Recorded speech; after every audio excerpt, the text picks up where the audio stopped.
Bonjour, soyez les bienvenus dans l'espace des livres et les plaisirs de Marc Page.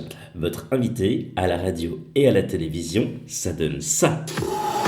20h, 23h, Europe 1 Sport sur Europe 1.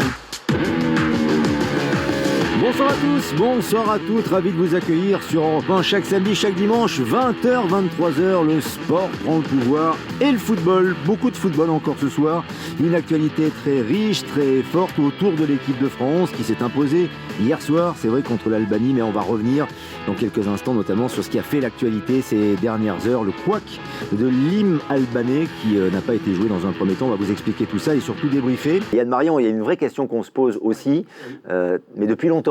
Et oui. Peut-être allez-vous pouvoir y répondre. C'est comment fait-on pour approcher les pilotes ? Eh ben, je vais vous aider. Comment approcher les pilotes sur les événements moto, c'est un peu notre rêve à nous, les fans. Et pour les approcher, l'idéal, on le sait, c'est de pouvoir rentrer dans le paddock et d'avoir des passes. Alors quand on n'en a pas, ça sert à rien d'aller discuter avec la sécurité. On se rappelle de ces images il y a 2 ans de ce fameux fan au Mans qui s'est fait éjecter. Voilà.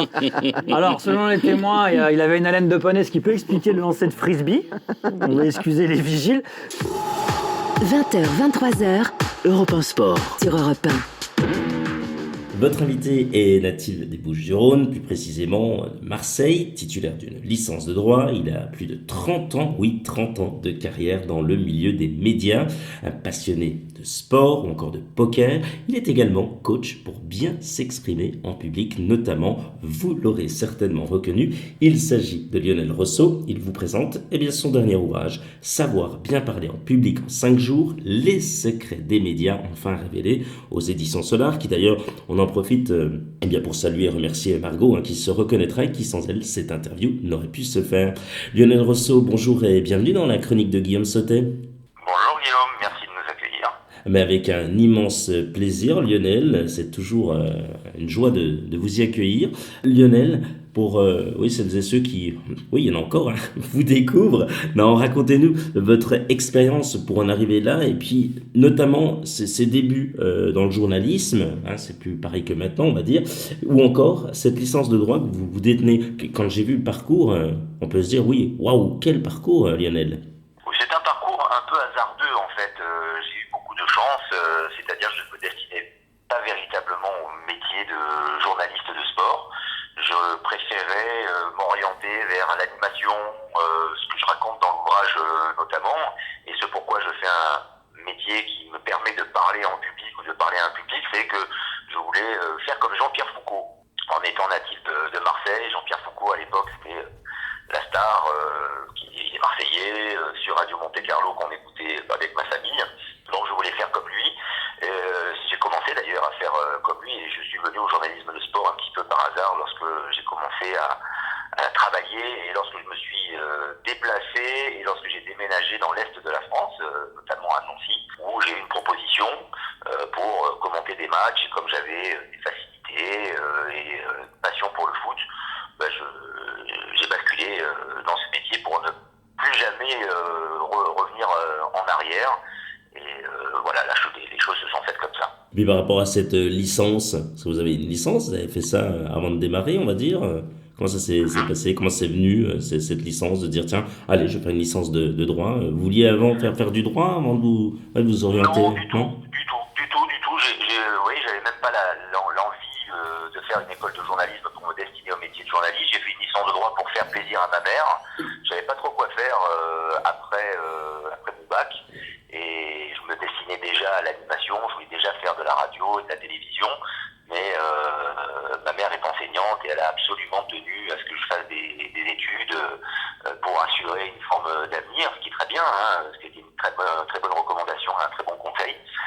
Donc j'ai fait ça tout en en commençant ma carrière d'animateur, et au bout d'un moment je me suis arrêté parce que je commençais à travailler et finalement j'avais plus véritablement besoin de continuer mes études pour pouvoir œuvrer dans ce métier. Lionel, si on regarde le journalisme hier et aujourd'hui, si vous auriez des différences à faire ou des choses à dire dessus, ce serait lesquelles?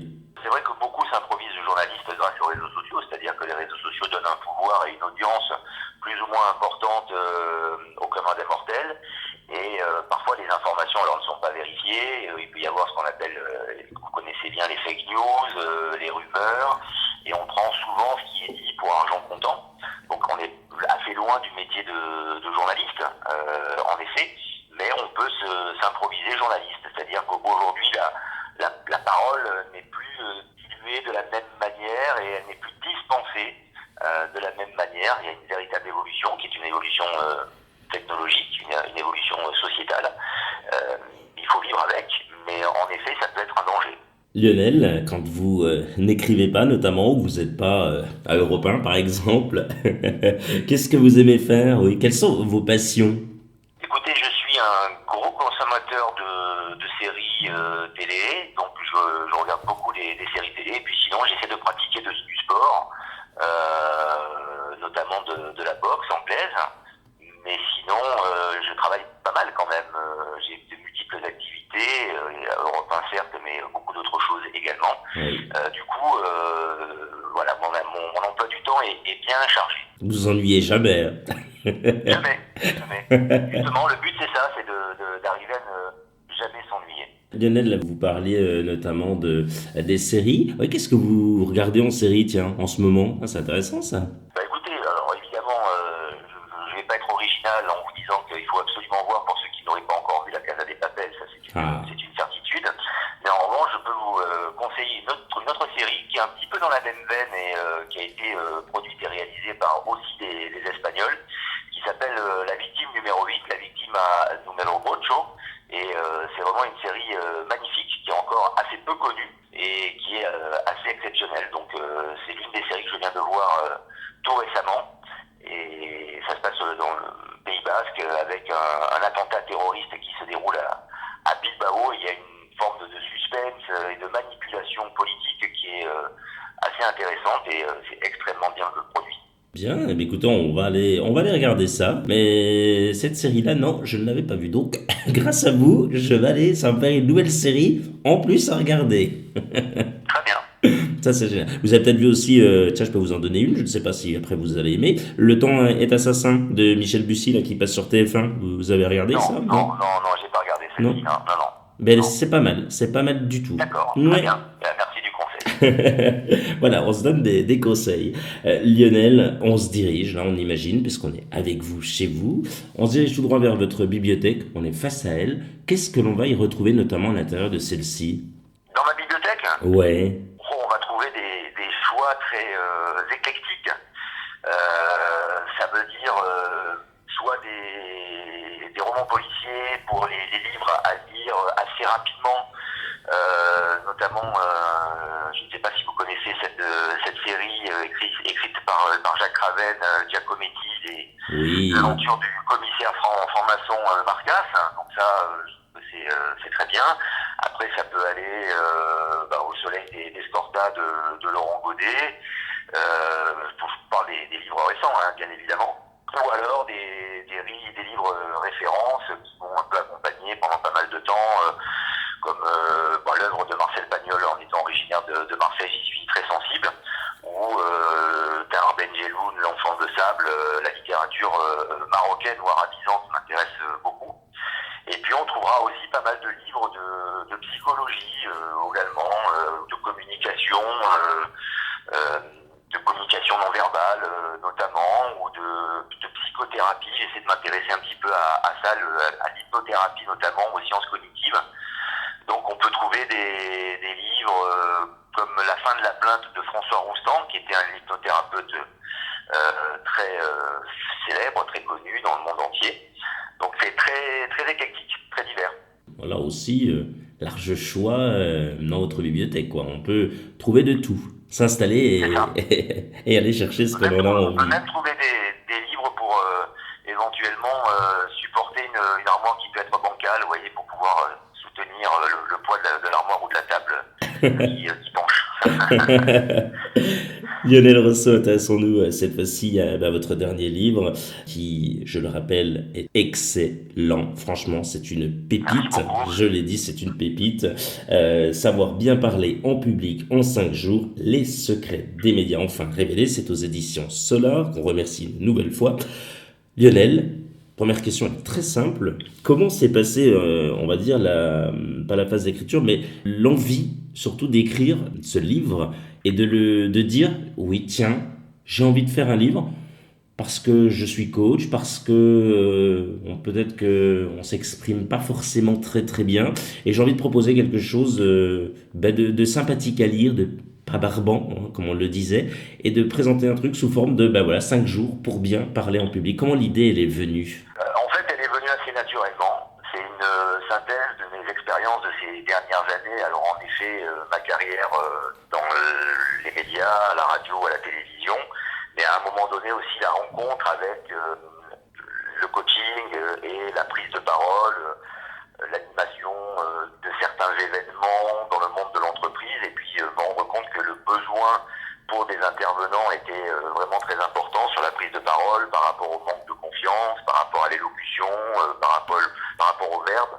Et donc j'ai commencé il y a quelques années à en effet essayer d'aider, d'accompagner certaines personnes, et j'ai mis au point une technique, et cette technique-là, je la raconte dans le livre, c'est-à-dire que je me sers de mes expériences médias ou de ce que j'ai pu observer, ou des techniques des journalistes, des animateurs, des exemples aussi, des petits trucs, des astuces de ces journalistes et de ces animateurs, en les mettant au service du grand public, c'est-à-dire prendre un présentateur et essayer de faire comme lui pour parler dans la vie de tous les jours, dans une réunion, dans une convention, dans une fête de famille, dans un moment important dans le cadre du travail, ce qui veut dire que ça peut s'adapter très rapidement, en 5 jours, à tout le monde, que l'on soit étudiant, chef d'entreprise, boulanger, facteur ou professeur.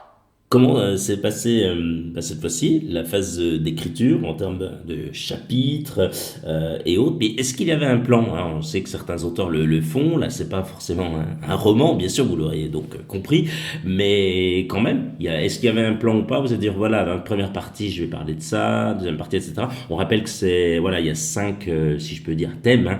La gestion du stress, structurer son discours, la communication non verbale, gérer son temps et méthode journalistique. Oui, comment vous avez fonctionné, vous, Lionel, pour la construction? En fait, si vous voulez, j'ai nourri la technique que j'ai mis au point d'exemples médiatiques de ma vie, de ma carrière, mais également de ce que j'ai pu observer. Mais en fait, cette structure qui existe dans le livre, c'est ce que je propose dans les formations d'accompagnement de coaching. En effet, on commence d'abord par la gestion du stress, ce qui me semble assez capital, parce que c'est souvent le problème récurrent qui revient sur l'image que l'on a de soi-même, l'image que l'on renvoie, et le trac naturel que chacun d'entre nous peut avoir dans le cadre d'une prise de parole. Et puis ensuite, comment structurer un propos, donc se servir de techniques journalistiques avec l'accroche, la chute notamment. Ensuite, peut-être considérer que les médias peuvent être des partenaires plus que des adversaires quand on est contraint d'y répondre, et donc essayer de comprendre quelles sont les contraintes justement de ces médias pour s'en faire véritablement un allié. Donc mieux maîtriser les techniques des médias et des journalistiques et des journalistes, et de s'en faire finalement une qualité et une arme à sa disposition. Et puis tout ce qui est du domaine du langage non verbal, qui correspond à 80% d'une prise de parole, c'est-à-dire que dans une prise de parole, paradoxalement, ce qui compte avant tout, c'est ce qui n'est pas dit, mais ce qui est vu, ce qui est observé, c'est-à-dire le comportement, l'attitude, le son de la voix, le regard, la gestuelle, et tout cela, on peut évidemment le travailler, progresser, le gérer, grâce à une méthode, notamment ce que je propose dans l'ouvrage. On va en parler un petit peu plus de l'ouvrage, pour celles et ceux qui viennent tout juste d'arriver. La chronique de Guillaume Sautet, Le plaisir de marque-page, on va le rappeler, non, pas pu lâcher votre livre, non mais tellement c'est riche en conseils, c'est captivant, surtout dans la façon dont vous présentez les choses. Donc bravo Lionel une nouvelle fois, oui vraiment. Racontez-nous en quelques mots, oui, à quoi est-ce qu'on peut s'attendre, voilà, et surtout ce que le lecteur peut s'attendre en vous lisant, voilà, pour celles et ceux qui viennent tout juste d'arriver et qui nous rejoignent. En fait, il va tout simplement trouver une méthode adaptée, sur mesure, pour ces, non pas problèmes, mais ces modes de communication et d'expression orale. Aujourd'hui, même si on est dans une société de réseaux sociaux et de technologie, et qu'on a plus plutôt tendance à moins se parler. La parole est quelque chose de très important, de déterminant. On le voit avec les politiques, on le voit évidemment dans les médias, mais dans notre quotidien, pour chacun d'entre nous, que l'on ait un métier commercial ou pas d'ailleurs, mais la parole est quelque chose de capital et de très important. Donc cet ouvrage, de manière extrêmement simple et j'ai envie de dire ludique, propose des astuces, des trucs, des conseils issus du monde des médias pour se simplifier la vie et progresser et mieux parler encore en public. Parler en public, pour moi, c'est parler dans les médias, mais c'est aussi parler à une assistance nombreuse de plusieurs centaines de personnes, mais ça peut être aussi parler en public, dans une réunion où on est 3 ou 4, ou prendre la parole devant sa famille le dimanche pour un événement joyeux. Donc la parole est présente et prégnante tout le temps dans notre quotidien. Et vous parlez également dans ce livre, moi j'avais déjà fait cette remarque, le fameux voilà. Les joueurs de foot, notamment, mais ils l'utilisent sans arrêt. Chaque fin de phrase, voilà, voilà. Pourquoi est-ce qu'on le... Enfin, une question qui est très simple, Lionel, vous qui êtes bien placé, c'est le cas de le dire. Est-ce qu'on leur dit dans la communication aux footballeurs de dire voilà? Non mais c'est vrai, c'est incroyable. Tous le font, quasiment. Ce sont des tics verbaux, c'est-à-dire des mots béquilles qui sont ancrés dans notre inconscient et qu'on a beaucoup de mal à sortir de notre langage. En effet, voilà en fait partie, mais il y a des hésitations comme des E, des traisons E, ou des expressions toutes faites qui viennent ponctuer de manière inutile notre langage et notre conversation et finalement ce qu'on est en train de dire. On peut chasser tout ça, déjà en se prenant conscience que ça existe et que ça peut venir polluer notre message, parce que quand c'est identifié par les auditeurs, quand c'est identifié par le public, on ne peut plus s'en départir, ça devient très compliqué et notre message, le fond de notre message va être aveuglé par la forme et justement par ces scories de langage qui viennent polluer ce message-là. Résultat, on se retrouve dans des pièges linguistiques dont on ne peut plus sortir parce qu'on n'en a pas véritablement conscience.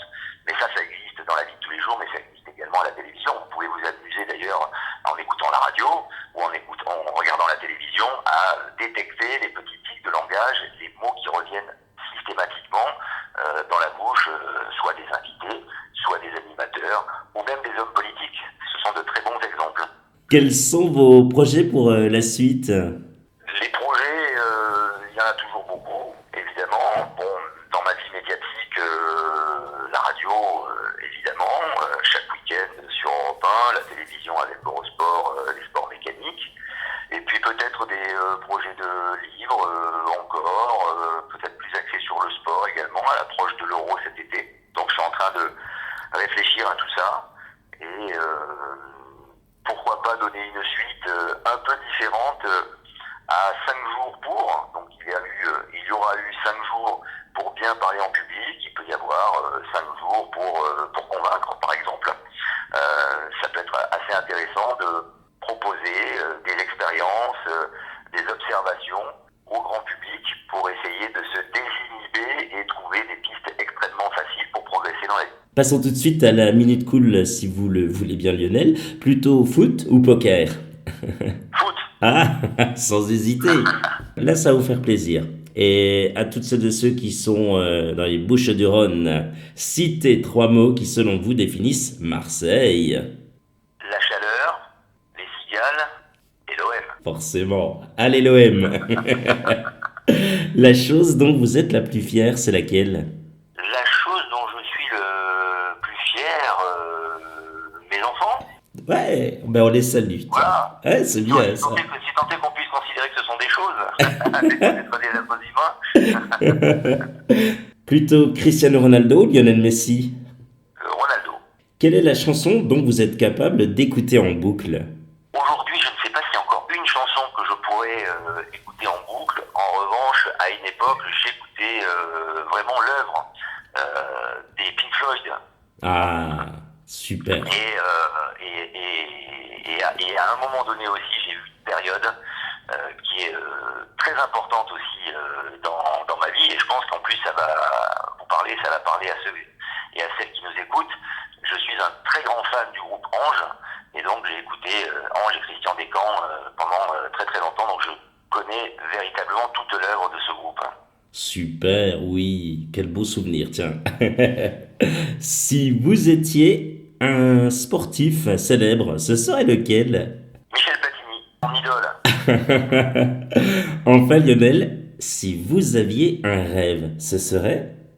Ce serait de présenter le JT de 20h. Je voulais savoir ce que ça fait. Oh purée, alors là, on me l'a jamais fait. Mais alors là, écoutez, si des télévisions nous écoutent, pourquoi pas, un 1er avril. Non, mais, Guillaume, ça reste un rêve, évidemment. Les rêves ne sont pas tous réalisables. Non, Et, mais...